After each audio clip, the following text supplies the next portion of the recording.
Yeah, this is tea time. Yeah, making a difference, one cup at a time. Tea time. So be sure to grab your tea, grab a seat, and tune in to Miss Liz. Tea time. Making a difference, one cup at a time. Tea time, yeah. Tea time.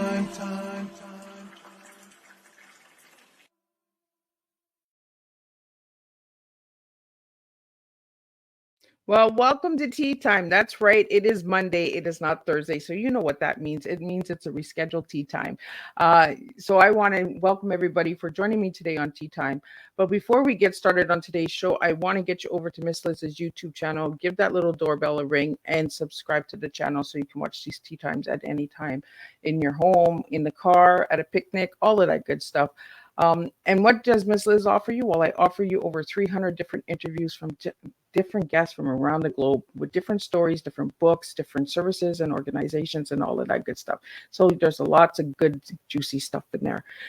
Now, today I have the incredible Fern Brady joining me, and she is back here. She was a guest that was scheduled for July, but you know what? Mother Nature hits us sometimes, and we have to just go with the flow, right? And that's what Tea Time's all about. We go with the flow. And I am honored to have her here.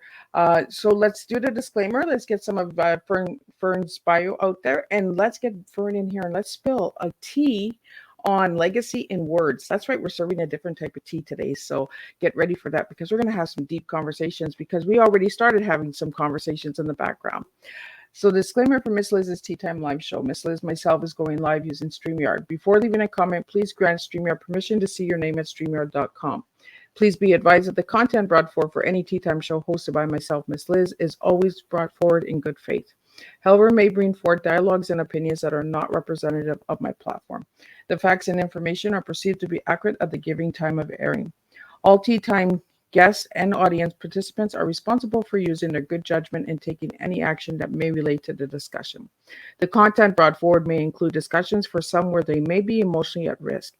It's significant to know that this show is engaging in discussion forums only to offer and inspire awareness and connection and is not providing therapeutical advice. If you have any questions about the disclaimer or the panelist discussion, you may freely contact me, Miss Liz, through my email at bookingmissliz@gmail.com. Moving forward, should you choose to voluntarily participate in today's show in any aspect, I myself, Miss Liz, welcomes you. And should you decide that the show is not made for you at this time, I respect those wishes and see you at a later date, at a later show in the future. So again, all Tea Time shows are done on Thursday, 3 p.m. and 7 p.m. Eastern Standard Time. That's the original date for Miss Liz. If you see a Monday, Tuesday, Wednesday, it's a rescheduled surprise or a special tea time that is brought to the table that Miss Liz feels that needs to come to the table. So now a little bit on my guest. Well, who is Fern Brady? Well, Fern Brady is the founder and CEO of Inklings Publishing. She began her professional life as a foreign correspondent and taught for 15 years in Aleph ISD. She has published numerous short stories, 2 children's pictures books, and a couple of poems. Her debut novel, United Villain, which is book 1 in her Tyrants Galactic Wall series. I'll get her to say that. Was given a glowing review by Doctor Who Online, the official site of the Phantom. Love Calls, which is a book, One of the Dragons and His Kitten, released in 2023. She also has a graphic novel collaboration, Mr. Landon Library, with the amazing, talented Rosa Maria Garza. She has returned to the leadership of the Houston Writers Guild, with whom she serves as the CEO for 4 years previously and is a full-time teacher again for the Sci-Fair ISD. I'm going to get her to tell us what that ISD is because I'm curious about it. Now, let me get Fern in here and let's spill some tea with you all. Welcome, Fern. Hi, thank you for having me. So, did I anything that I mispronounced? I'd like you to say it so that we can get it out there correctly. The ISD? Yeah. Well, the Tyrant Galactic Uh, Wall. Sirene's Galactic Wall. is what I call it. And that's very much, it's interesting because when you're looking at literature, right, you're reading a book, a lot of times in my head, I will be pronouncing the characters' names or places in a certain way, especially with fantasy stuff. And then I hear other people pronounce it, and I'm like, oh, wait, that's not how I've been pronouncing it in my head. But I think it counts however you pronounce it, you know? I had that with what's the character's name in Harry Potter, Hermione, right? I think that's how you pronounce it, right? Hermione. That's how we found out on the movies. But like, I don't remember. I had been pronouncing it in my head, completely different, you know. But yeah, so Galactic Wall is the uh, is the universe in which my novels are set. Basically, it's an alliance of 51 planets that was formed by Thyrane, the Dragonheart, who was able to uh, get everybody to unite when there was a big threat in the universe. We are actually in the middle of it. They are all around us. Earth is technically, you know, there as well. And the characters come to Earth every once in a while, kind of secretly. But there's a very specific reason why Earth is not, you know, drafted into or brought in officially. And that's because we are not ready technologically to be brought in, right? So they are kind of biding their time until our technology is there so they can kind of approach us. And that's downstream many, many books from now. Well, that that's really cool, and I love that you said that about Harry Potter because there are things that we can't pronounce the same way, right? Because either a language barrier or something, and I think it's okay to be imperfect, and say, you know what, I can't say it, so let's get someone else to say it, and let's get it out there.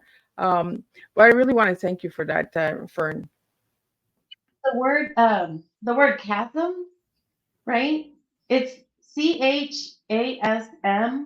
And I'd always pronounce it in my head chasm for some reason, but then I heard somebody actually pronounce it, and it's chasm.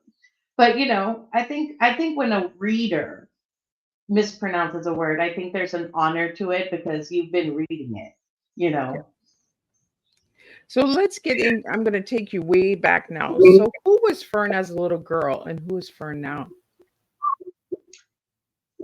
Fern as a little girl is a very nerdy little creature who, you know, just was wanting to live in books. I loved stories and I loved reading. And so my dad filled our household with books on the Knights of the Round Table and adventures and mythology and a lot of very fantastical areas and books like C.S. Lewis, you know, Narnia and stuff. And so I grew up living in other worlds and believing in dragons and in magic and, you know, pretty much staying away from real world, which was a harder place for a real Fern because she was a little chubby girl.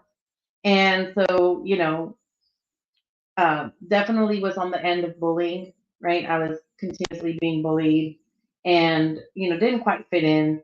And so books were the escape. Books were the place where I resided and hid out away from the bullies. So Fern, what got you into publishing? Ah.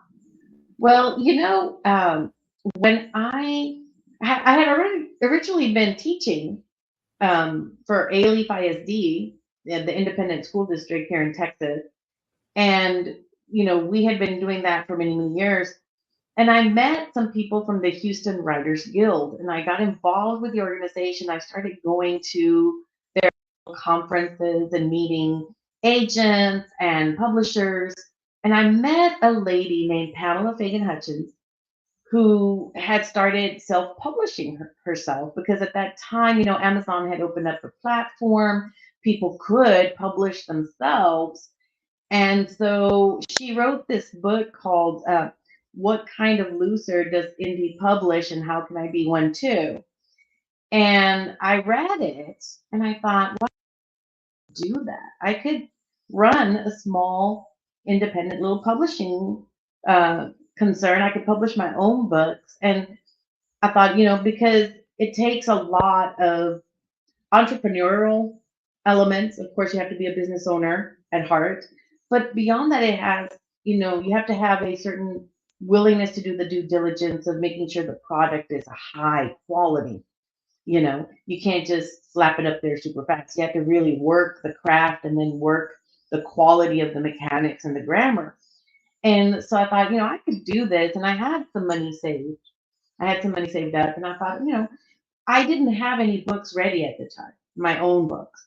And I thought, well, if I start with some short story collections, some anthologies, that would be nice. I could, publish a vast array of voices, and start with multiple authors, with these short stories, and then try to there. And so that's really what inspired me was this book that said, hey, here's how to do it. Here's the basic essence of, step 1, 2, 3, right? Here's how you do it.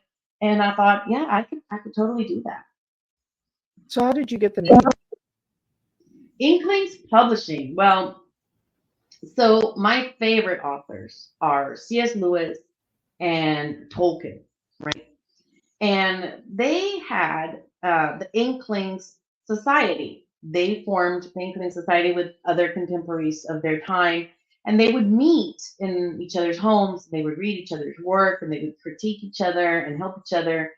They would do writers' retreats and things. And so I'd always loved the Inklings Society name. And so I thought, well, I'll just take Inklings and add publishing to it. And that's how we got our name. It's a nod to my favorite authors.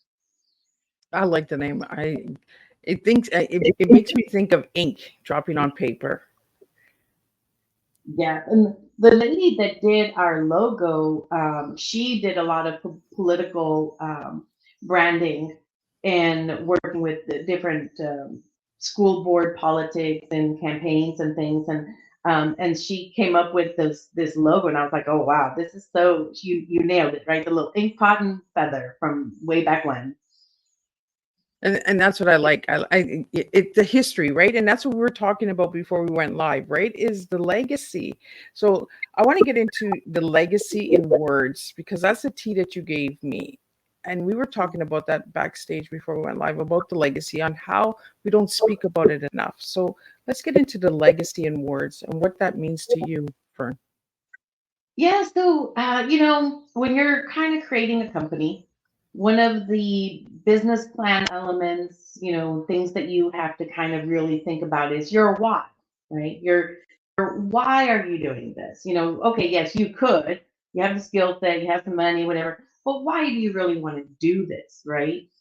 And as I kind of explored that idea for myself, like, why am I wanting to invest in books? Why do I want to have these books out here available for people to read? Why am I investing in these particular authors and their voice and their message and their books? And I realized that really, as a woman who, being 50, I just turned 50, and not having had any kids, I know I'm not going to have heirs, right? I'm not going to have children and grandchildren and so forth. And so to me, this is my legacy, right? The words and the messages and the themes, and the entertainment and the stories that are left behind in these books, my own writing as well as that of the authors who I publish, this is my legacy. This is what I leave behind, and in many ways, I feel really honored because this is a legacy that may impact many generations to come. You don't know years from now who's going to pick up one of these books and who's going to read a story and have some kind of a response, a reaction, a desire to do something different for our world because they read something in one of the Inklings publishing books and by one of our authors, and so it's a legacy that will endure, and that's the hope, for generations to come. These words will impact hopefully many people. Well, and that's it, right? In 10, 20, 30 years, we don't know where our books are going to take us and who's going to read them and Who's going to be reading that book and saying, "Oh, does she have more? Does he have more? Like, can we get more?" Uh, so let's talk about your books. When did you start writing your own books? Because you're publishing other authors, but when did you start writing your own books, Fern? Well, I've always been a writer, so I've always had manuscripts of this and that floating around. I recently opened up a tub of writer's notebooks from when I was a kid, a teenager, and I realized I read a lot of pirate stories during one period of my life. I don't know why I was so in love with pirates in that moment, They're but cute. Come on, pirates are so underestimated. I think they're feisty, and they're and the bad boys, right? so funny because like a lot of the characters that I love the most are outlaws, right? Technically, kind of outlaws, kind of rebels, but there's honor to them. There's honor codes to them. So I really love that, and I think that's one of the things I loved about pirates so much. They had very egalitarian systems, really, considering the time they lived in for their ships. And I think that's why also I found a random Viking story that I had written, because Vikings, So apparently I'm into that kind of crazy stuff. But I've been writing these, but the world of Thyrane and his galactic wall and these planets, Planet Jorn, that was born in my classroom. I taught sixth grade for 15 years. And in fifth grade, we have social studies, world cultures. And so every year, we would talk about geography and how the geography of our planet affected the development of cultures. And we talk about different government styles and the elements of culture. And every year, I would have the kiddos make a planet. They would draw a map of an imaginary planet, and they would put different geologic features on it. We would create different boundaries of political divides, and we would develop our own stories. We would develop some mythologies for these people, government stories, the call to adventure quest stories, and there would be other creatures in it. So we would develop stories across these planets. And as I modeled, for the writing pieces, I was making my own planets, right? I made Planet Jorn and Verena and Amiel and the whole drama with what's going on in there in United Viden. And so these stories were born in the classroom, in my with my kids writing and modeling and having them create their own cultures. And what a better way to learn about world cultures and how culture develops and how it changes, right? Is by creating your own, making your own up and making up your own laws and rules and mythologies. And so they had a blast doing it. And, over the years, these stories just got collected. And when I took time away from being a full-time teacher, was working mostly with writing in the schools and doing part-time teaching, I started doing more of my writing, and that's when I met this lady and started a publishing company. And that's when I got real serious about building these books. And yeah, these worlds had captured me, beyond anything else I'd written. These were the more developed because I'd spent so many hours with my students working on them. So when you wrote your first book, how long did it take you to write it, Fern? Oh my goodness. Okay, so United Viden came out in 2020 in the middle of the pandemic. And it took, to get it to a place where it was really ready, it took about 10 years, to be honest. Yeah, because I had started in the classroom, like I said, but it was very fluffy in the classroom. And, we revised some because we're working on revision as well. But we had not done anything real deep. And so when we got more serious with it, that's when it began to morph. And it really was a product of the critique groups that the Houston Writers Guild hosts, being able to share my pages and get some feedback on how other people are receiving it. how it's landing, what is clear, what's not clear, what needs to be more developed. And my work with Max Regan of Holodeck Press. I had the pleasure of meeting him through a mutual writing friend who invited me to one of his June retreats. And he is amazing. He's a great editor and he's a writing coach and he looks at your work, as a whole. And, he has been the one that has helped me to really form a cohesive element to my universe. And so, yeah, it took about 10 years for it to really be in a place where you could say, oh, yeah, let's get it out there. Which I is think why I authors, right? Because like it took right. me forever that first Well, one. and I think it's important for the listeners and audience to hear this, right? That not every book is written in 2 days. Some take years for you to get it together. And so if you're thinking about writing a book and you're like, oh, I can't do it, I can't do it in 2 days, I can't do it in 2 weeks, because there's so much pressure on book writing in today's world, right? And especially with the AIs writing all their own books and all of this now, it takes away from the process and the journey of writing these books and putting the content together and building the characters and all of that.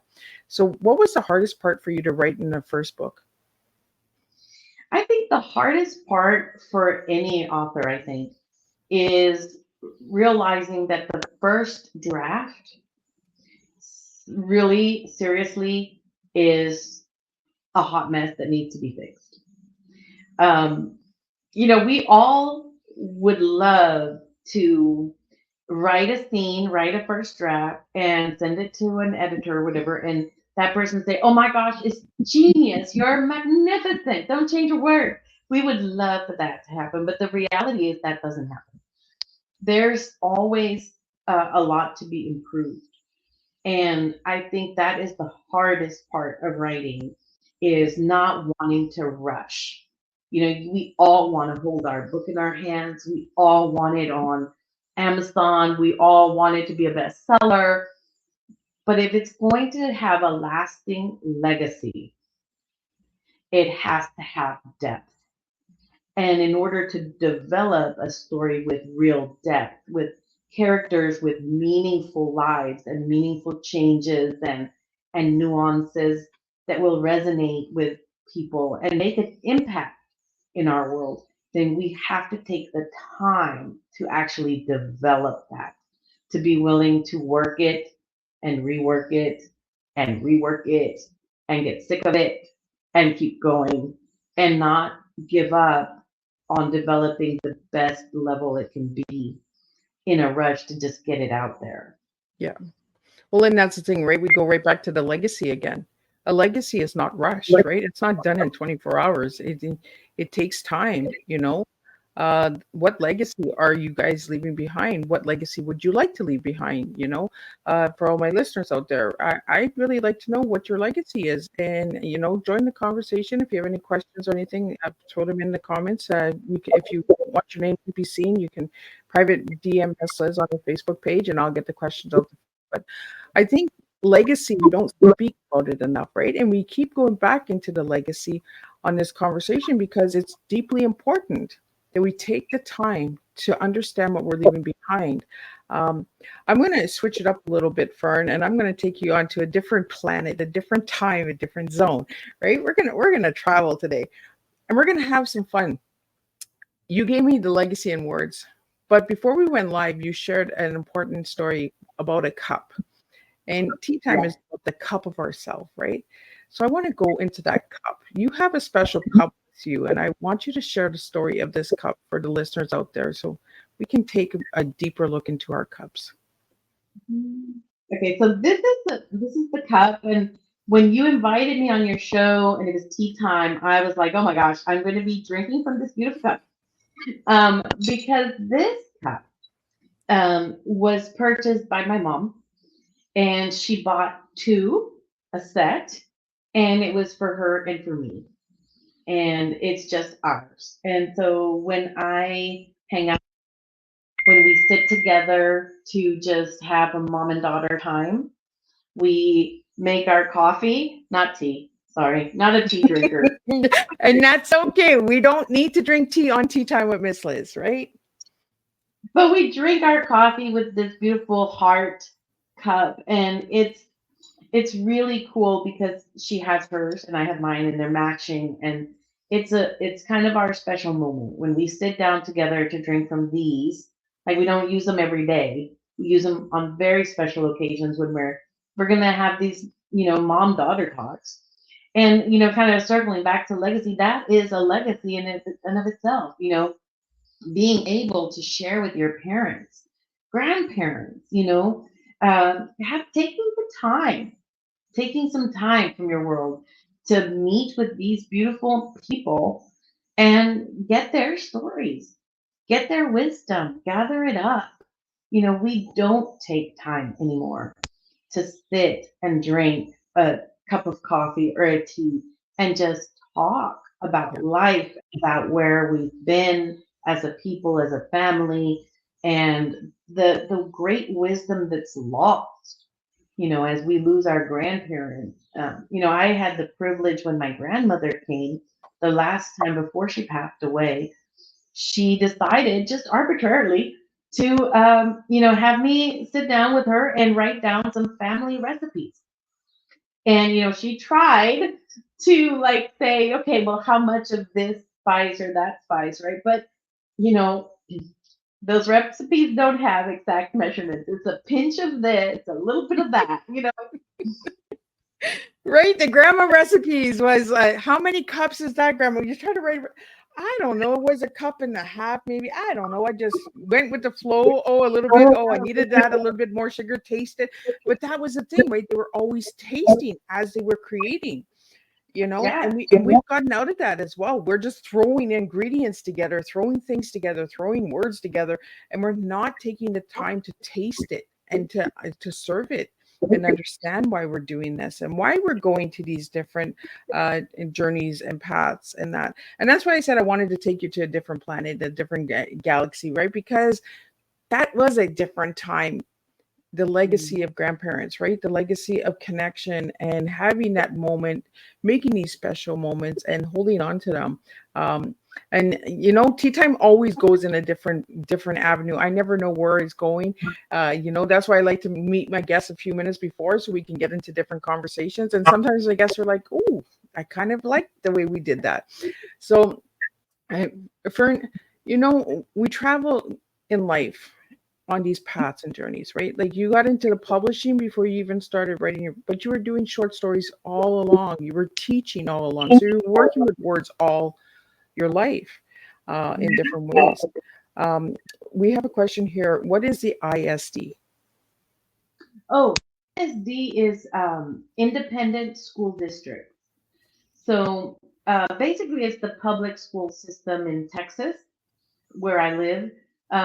We have different school districts, and they're independent of each other, although they are connected by the Texas Education Agency, of Texas. But each is, like you read about Houston ISD.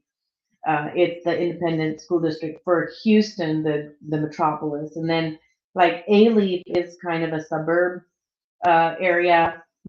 ISD, Fort Bend, Cy-Fair. These are all kind of the surrounding kind of suburbs, if you will, neighborhood areas.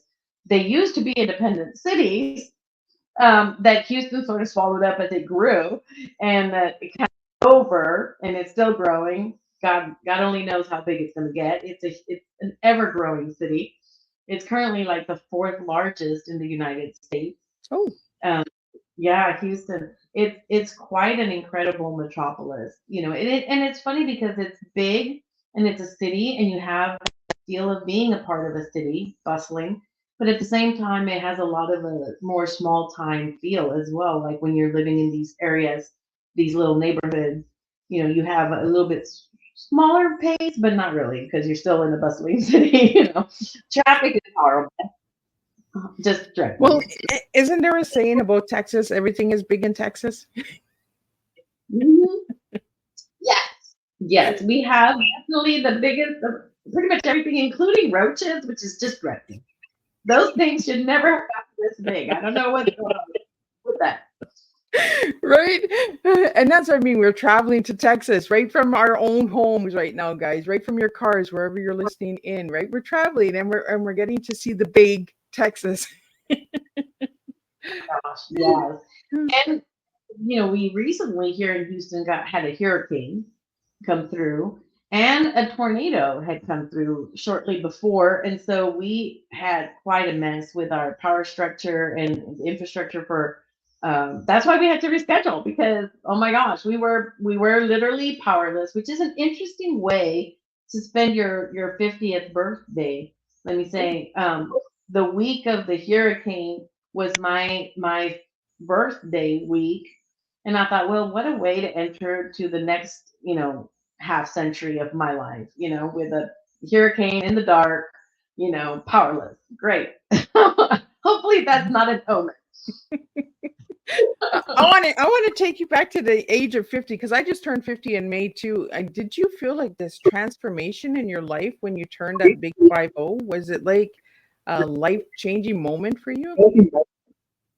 It, it was exciting.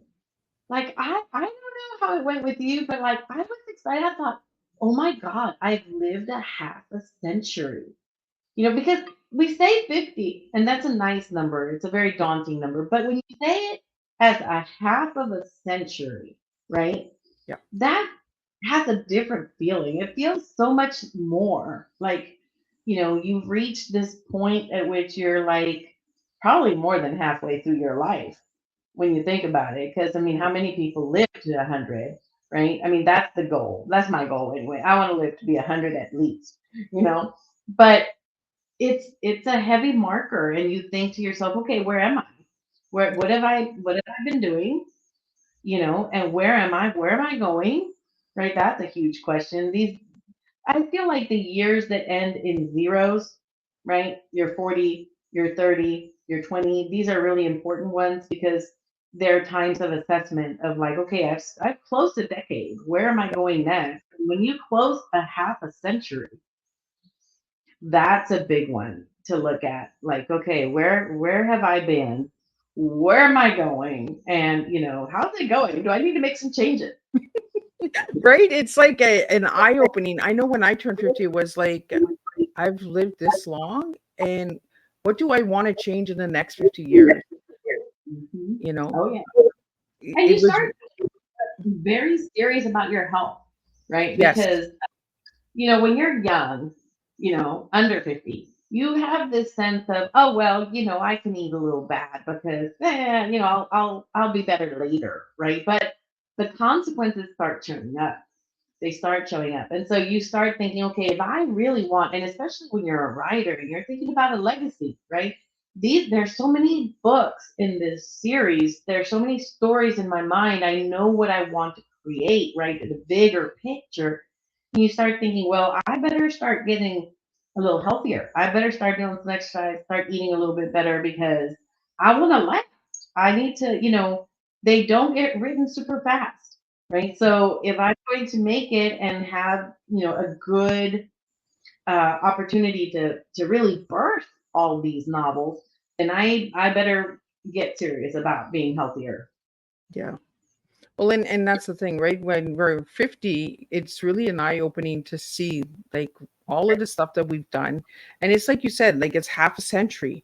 And not all of us will make it to 100. My grandma made it to 97. She refused to make it to 100. She's like, I've seen enough of this world. I do not want to make 100. And here I am. I want to make 100 because I want to have my granddaughter be able to celebrate her 50th birthday with me. These are the things that I look at. Is it possible? Absolutely. If you look at your health and you look at the story and the legacy that you're leaving behind, it's a time to reflect on your life. And that's what tea is, right? We're reflecting, we're taking that time and that moment to recharge ourselves. So I want to get into the second book. The first book Mm. took you almost 10 years. So how long did the second book take you, Fern? The second one didn't take us long. It took 2 years to bring it out. Love's Call. Now it's interesting because Love's Call is actually book one of a smaller series that happens before the events of United Vidin.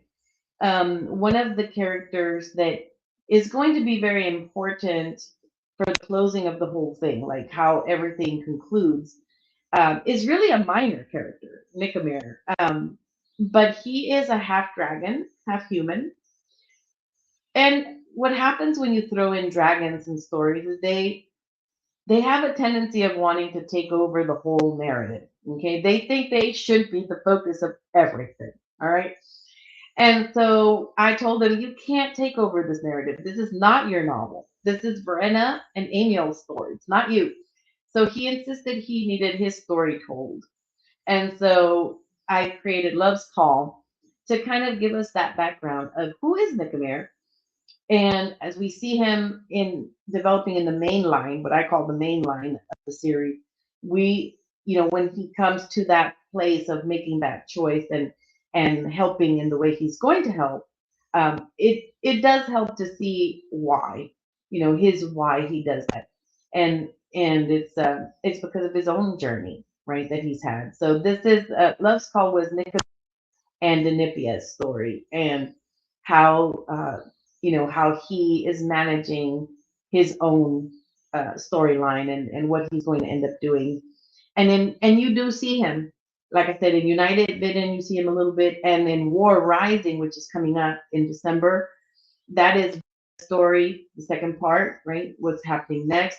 You get to see him more. He starts interacting with them more, and you're going to see him more and more. But you can't build him into this story because this is not his story. He needs his own book. He's got to wait. It takes time to build that dragon. I like that. You have to be careful. I always tell people when I do workshops, right, writers workshops, I always go, look, if you get stuck, throw in a dragon because they'll get the story moving. But you have to be very careful because they will take over. And before you know it, the story's all about them, right? And it was hilarious because this one lady was like, "Well, Fern, but I don't write fantasy. I write, normal stuff." And I was like, "Well, what about a dragon inn, right? What about if your characters go to Dragon's Inn?" And later, like she texted me, she was like, Fern, it actually worked. I thought it worked. Like, yeah, just be careful because the story will not circle around that dragon inn. The spirit of the dragon's there. That dragon really pushes us, right? Because but there's these little tiny dragons sometimes, that can really just take us on a different journey and take us by surprise. So in all of your books, are there dragons? All pretty much.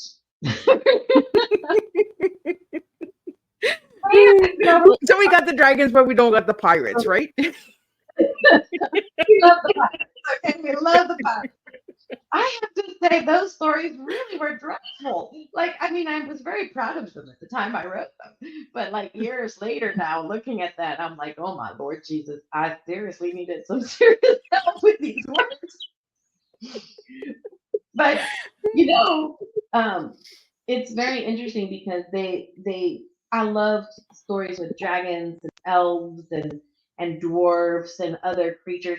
In United Bidden, the original inhabitants of planet Jorn were lizard people, the Gortiv. And there's four different kinds of Gortivs that lived on the planet. And then the colonized worlds of Drulin and Fratern, they arrived and they colonized Jordan. They moved the Gortiv onto the continent of Parthia because it was less desirable for them, and so they've been there all these years, and now for the first time they're gathering together, uniting under one leader who is wanting to say, hey, you know, uh, this was our world and we want it back. And so it is a really interesting exploration. A lot of the genesis for that storyline came from a lot of the conversations around Columbus Day and the our Native Americans and how they were treated and how their lands were taken and their cultures.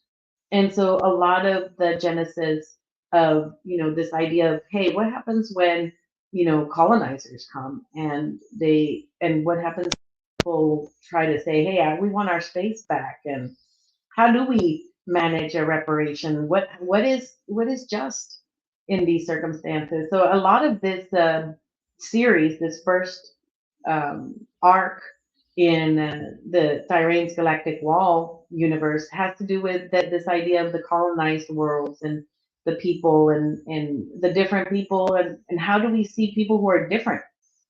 These are lizard people. They're humanoid lizards, right? How do we live with and coexist with completely different kind of looking people, right? Is it, I think Star Wars sort of plays with that as well, and Star Trek as well to some extent. These beings that don't look like us, Yep. right? How do we, it explores this issue that we have of prejudices, and why does everybody have to look like us? Why can't we just enjoy that different cultures are different, and they look different, they dress different, they do different things, and why can't we enjoy that? It's an Exactly. interesting exploration. Well, it's enjoying the differences between each other. One might like blue, one might like purple. Doesn't mean that one is better than the other. Because everybody has their own likes and dislikes and beliefs, and so why are we devaluing everyone else's beliefs and likes and dislikes and say no, no, you shouldn't like that, and you should, a lot of shooting going on in this world.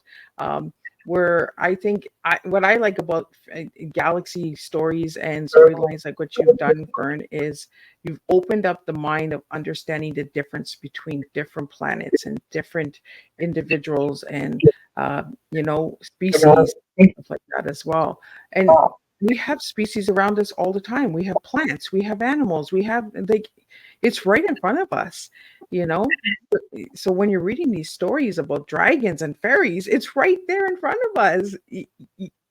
Well, think about like shark infested waters, right? You read these words. Really? I mean, because as far as I know, sharks live in the ocean. Okay, they're not infesting the water. That's their natural habitat. Okay, the fact that you chose to enter into their water, okay, go into their homes, and that you look yummy to them is not really the shark's fault. It's not like they're out there trying to be mean sharks infesting these waters and killing these swimmers, right? This is their natural habitat, and we go there, right? And we have this very egocentric view of like somehow the sharks should just stay away because now the humans are here. Or you see stories of alligators entering neighborhoods, or you see the stories of the coyotes, right? Or the wolves or bears.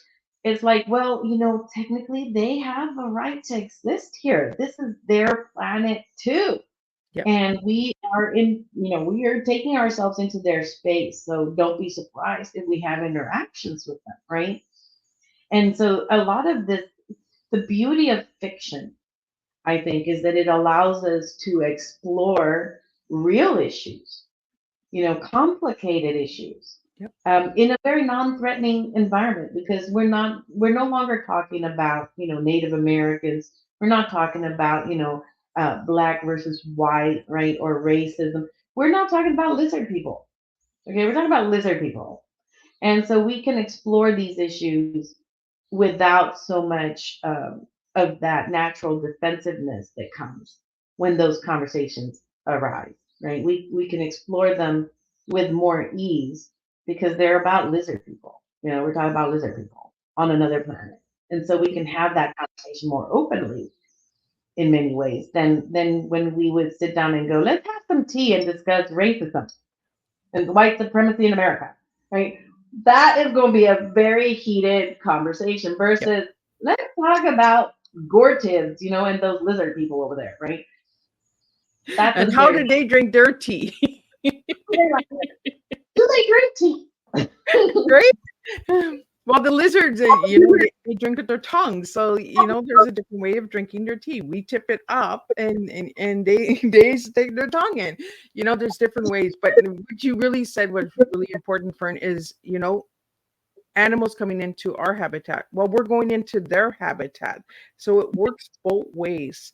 We can't say they can't come in our home if we're going in their home. So I think it comes right down to respect, right? Respecting society, respecting species, and understanding them instead of being so in the mood of just taking everything out, right? Let's just remove this. Let's start understanding. Let's start getting to know each other. Let's start having these conversations like we're having right now, you know. And let's talk about the lizard people because there's different species out here. Do you feel that there are lizard people on the planet right now? Well, look, there's a whole conspiracy theory. You're right. Yes, Miss Liz went down that path because I have heard of the lizard people. So are they real and are they on Earth? Well, I don't know. But I wouldn't put it past them. I really wouldn't. Because, that's the whole premise of my book is that Earth has a sacred path, right? And we are not in a place where we can be brought into the more understanding of these beings who have space abilities, space travel abilities, and so they have to kind of buy their time because technology wise trying to integrate us would be too difficult at this level, right?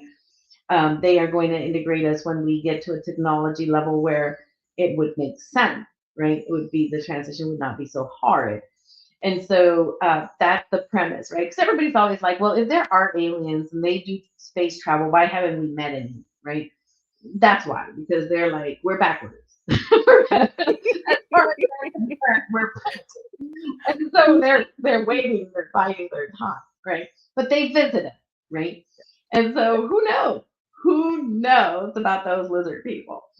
But I feel like every if you're gonna make up a fantasy world, I feel like there should be a nod to a lizard person somewhere because I don't know, there's not enough lizard people in literature.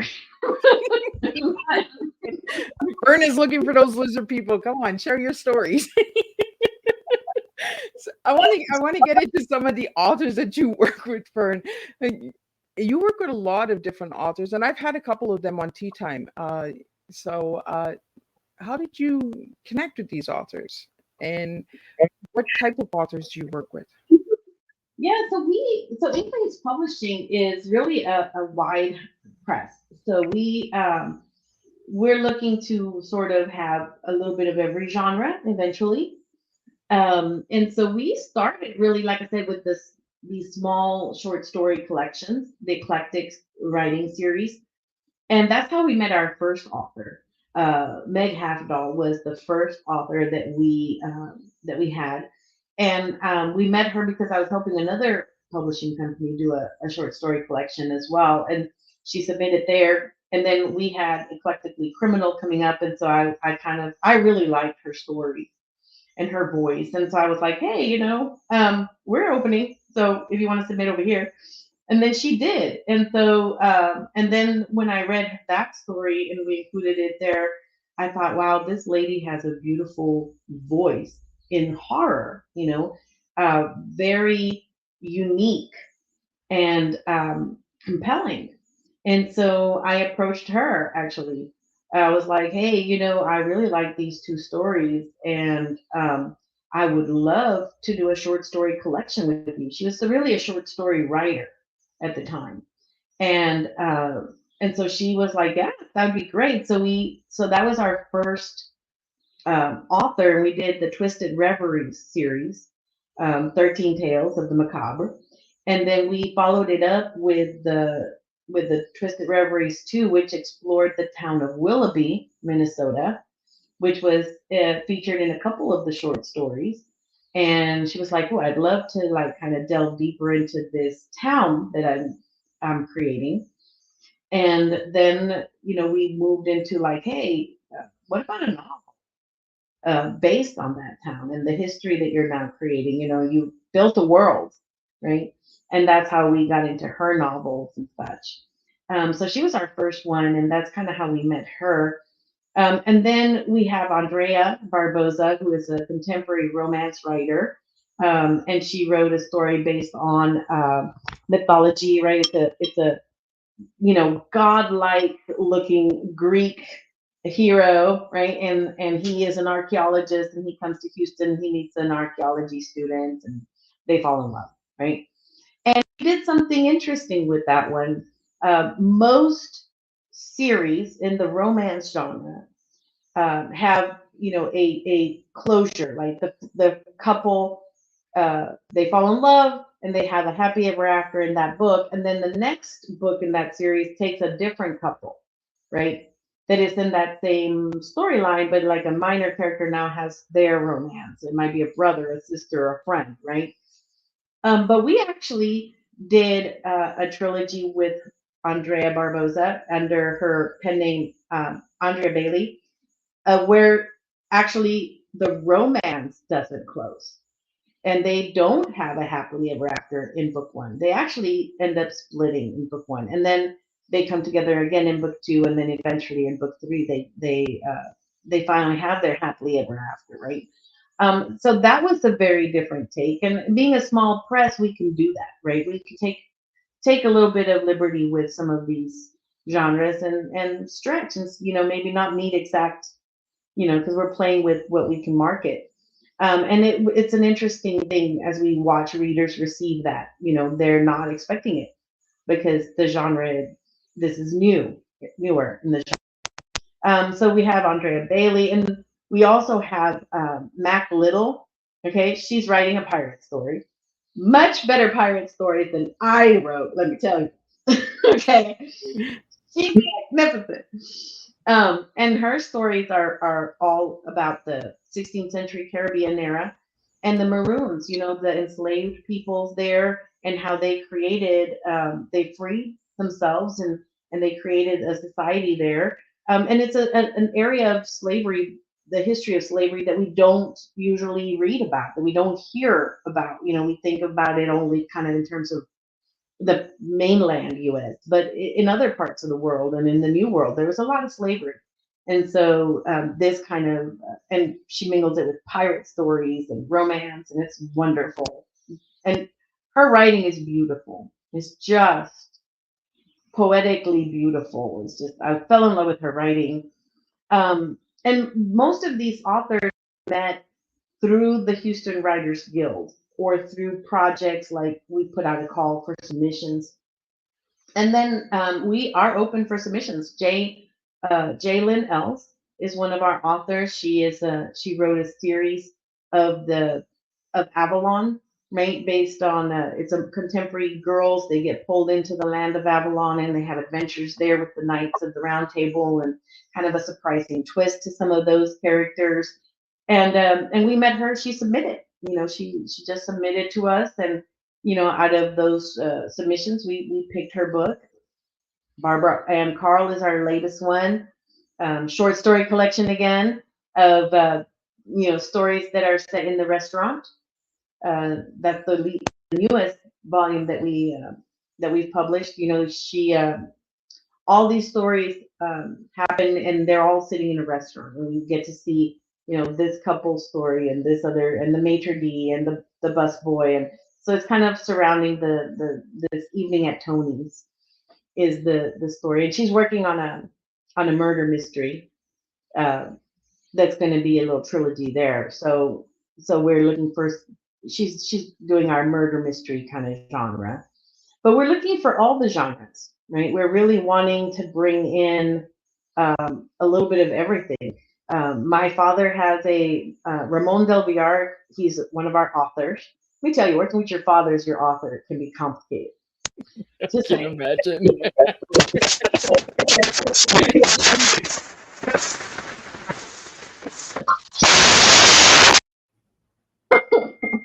But he, because he worked for the federal courts all his life. He retired, and so he has seen a great deal of cases and all kinds of situations, legal situations. And so he writes characters, an attorney.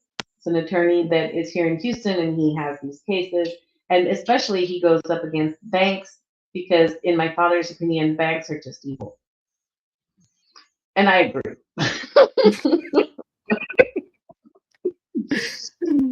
I can just imagine how it is to work with your father, you know, uh, especially when it's with family, right? Because then you got to give that hard feedback back, and you got to be like, I'm not sure about this, and where you're going with this, and all that. So, We had to assign him another editor. Couldn't work with me because, we could be a little bit stronger with him. Like, these are the revisions and he probably pulled the dad card. Yes, it's not easy, let me tell you. It's not easy. So, Fern, if anybody would like to reach out to you or to connect with Inkling Publishing, how can they reach out to you? Well, you can just go on to our website, inklingspublishing.com. We are open for submissions through the end of this month, actually. We have a window open. We've been collecting wonderful options, and our acquisition editor is looking at options right now. And then you can connect to us also with fernbrady.com. That's my personal author website. And yeah, we're on Facebook. Mostly we're on Facebook. We had Twitter. We're not very successful on Twitter. I always tell authors, like, pick the one or two platforms that you can do well, and then really push those, and don't worry about the others, because it's better to do a couple really well and deeply and connect with your readers than to try many and not really have much success. Meg, for example, is really great at Twitter. She has a great following through Twitter, and she's not that big on Facebook. So it's really about what works for you and finding that one social media or two platforms that really work for you. Jay Lynn does TikTok and Instagram videos. I know.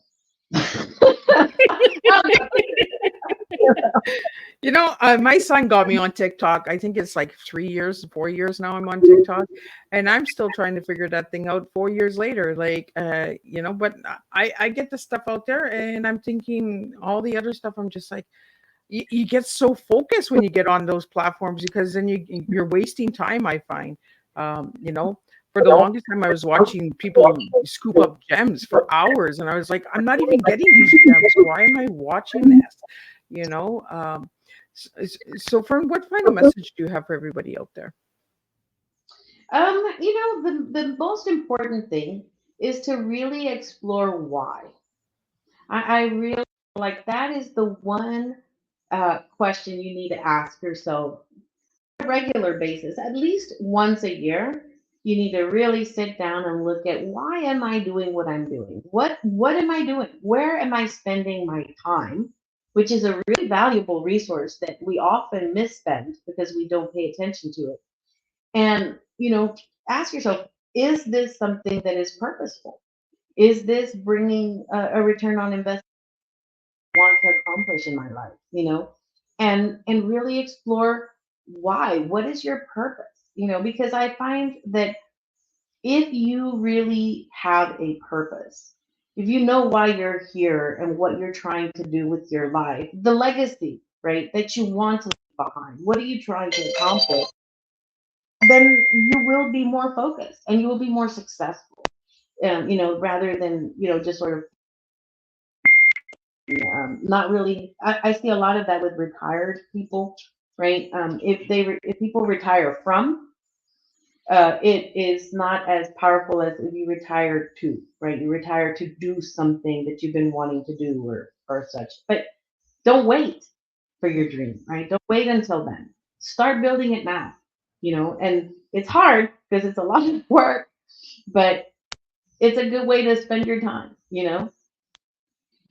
Well, thank you so much. It was a pleasure having you on my platform and getting into these different conversations and bringing legacy to the table, right? So, if anybody would like to know more about Miss Liz, you can check out my website at www.missliz's no S on teatime, .com. And if you'd like to connect with Fern or have her as a guest, reach out to her. Again, her website is www.inklingspublishing.com. Check her out there. Check her out on Facebook. And I want to give a special shout out to Mickey Mickelson, who has given me another incredible guest. Check him out as well. Creative Edge, right? I think I Yes. got it right.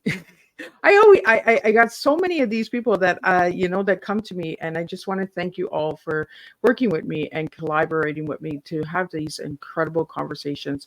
So let's keep the tea flowing, and I will see everybody on Thursday with 2 new TEAs to serve, and we'll see where that takes us and have a good conversation. So until then, keep serving your tea, and let's just make a difference one cup of tea at a time with real life stories and words. Until then, Miss Liz will see you on Thursday.